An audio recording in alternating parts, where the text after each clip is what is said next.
Hello everyone, Nina here. Today we are going to use this cute die from Whimsy Stamps. It's a chicken coop and it is so pretty and creates these amazing pieces. Look, it has the mesh for the front of the coop and it has all these little pieces, the hay, the latches for the doors, the ladder, the fork. Here is also, I want to show you a trick that when you cut with your paper trimmer, the edges are not as finished as how when you cut with the die. So I simply take my paper and I put it on my scoreboard and I score all these sides and it ends up with a very good finish as if it was cut with a die.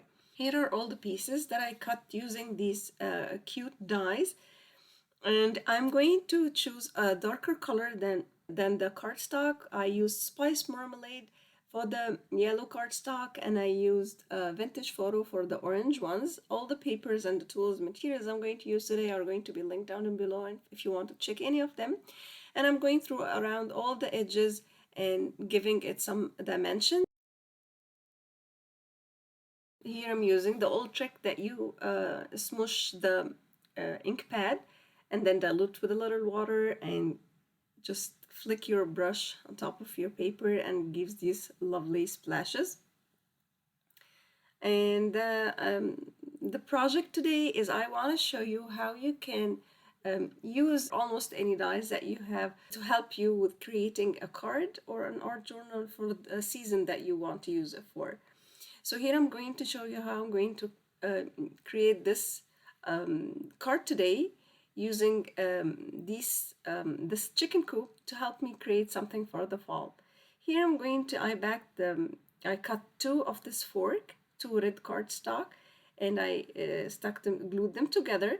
And here I'm cutting it again from brown cardstock so I can create the handle. And here it is with all the leaves that I also inked the edges with different colors. I should make a video to show you how to make your fingertips match the season that you want to make a project for. Look, after all these, the inking of these little pieces, my hand was terrible.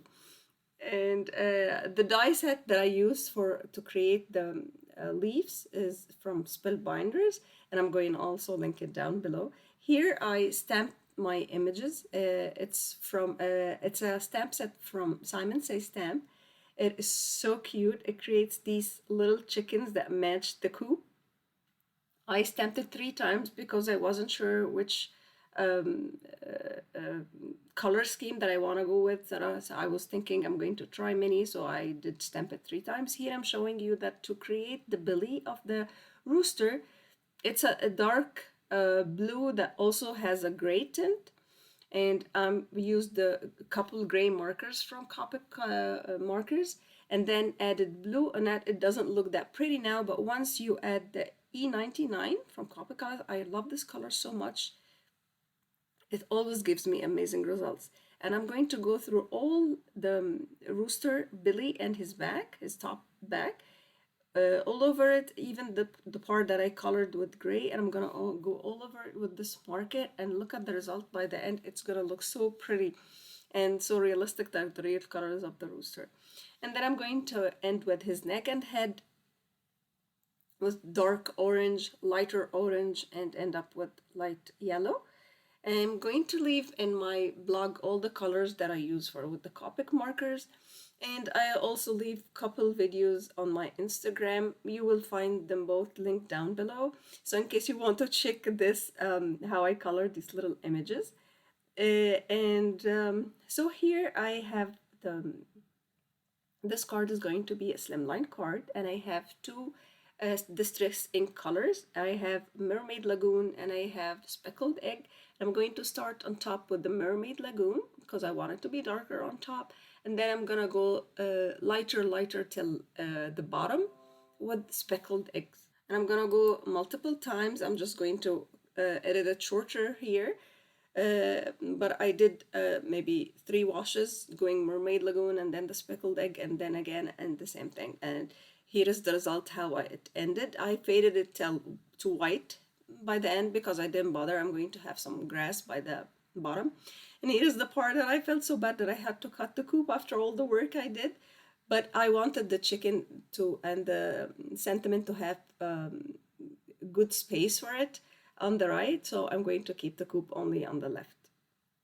Here I did put all the pieces of the coop, just temporarily. I'm going to put the frame and then the center part. The center part we're going to raise with foam tape, but here I'm just putting them all, so when I put this fence, it's going to be flat. I don't want it to drop in the middle, so it doesn't look. I want it to look flat, and I'm going to glue it like this, and I'm going to put it and put on top of it a couple heavy books so it stays flat. Here I'm using the grass borders by Fawn. You will have it linked down below.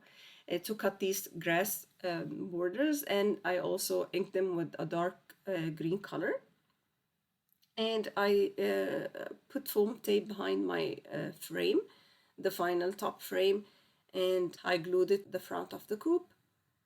Look how pretty the fence is. It's so amazing. And here is the back of the coop, which is supposed to be the inner part of the coop. But before I stick my fence to it, I remember to put whatever I want to keep inside, because once I remove the release paper of the foam tape, I will not be able to make any changes.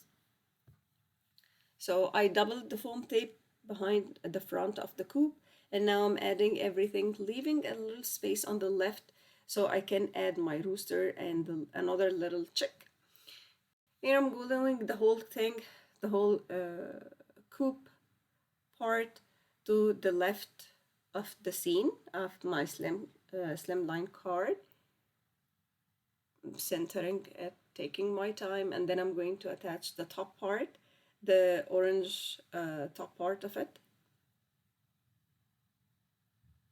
And I added a little foam tape in front of the eggs, and to it I added the pile of hay. And here I'm adding the rooster. To balance the rooster, I needed to put behind his head a couple layers of foam tape, just like how the rest of the front of the coop is the same, so they can be leveled together. And I'm just going to add a little bit of liquid glue to his tail and his feet, and then stacking everything together. And to give a different dimension, I added the rooster to the top part of the frame of the coop, and the little rooster, I added him a little behind, touching the fence. For the sentiment, I'm going to get a couple sentiments from the same stamp set, the Simon Says stamp Chicken In. And I chose the sentiment that says just chicken in. And I'm using Vintage Photo and Spice Marmalade, so the sentiment would match the rest of the inks that I used for the scene itself. And I'm going to cut it into a thin strip. After putting it, I felt that it was so empty, and I decided to add on the other side of the same strip, I added with my peeps. Here I'm inking the edge so it would match my card and everything. Putting these burnt-like edges and like distressing everything, giving the look of worn out would match perfectly with the scene that I'm going for, the Thanksgiving or the fall. And so I added this sentiment with my peeps, so it's gonna read just chicken in with my peeps. And I used a different color, the olive green color that I used for the grass. I took so long to decide where to put these sentiment strips, and I kept putting them in different places. It took me something like 2-3 hours. I keep coming back to it, and I leave it. I pause recording, and I go and I come back and I choose another place. And I didn't even notice that by the end, when I chose the proper cluster that I want to put beneath my sentiment, I found out that the phone stopped recording. Of course, it ran out of battery. It took so long. And then I decided to put couple banners underneath my sentiment so it doesn't feel so empty. Here I cut a very thin strip of a banner from the same green that I used for the grass, and I used the same ink for the edges that I used for the grass as well. And then I'm going to put another orange banner, and I'm going to add it on top of the green, and on top of that I'm going to add my sentiment. Then I'm going to, here I'm adding my, then I'm going to add my sentiment.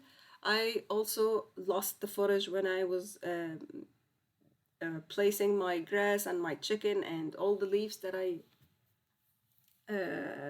I put as cluster around them. These leaves give so much richness to the card and fullness. They look so pretty and match perfectly with the fall scene. I'm very sorry for my voice. I'm really having a bad flu, but I had to edit this video and publish it in the middle of the sickness, so excuse how I sound like. And then I added the whole thing on top of a white cardstock piece that I also edged with spice marmalade. Then I added my lovely enamel dots that completed the whole scene, and look how pretty it is. So many details, little fun details, and with the different dimensions and the coloring, they're all matching together, and the enamel dots give just an amazing end touch. I had so much fun creating this project with you guys today. I hope you did too. Please don't forget to like and subscribe. It helps my channel a lot. Thank you so much for watching, and I will see you next time. Bye!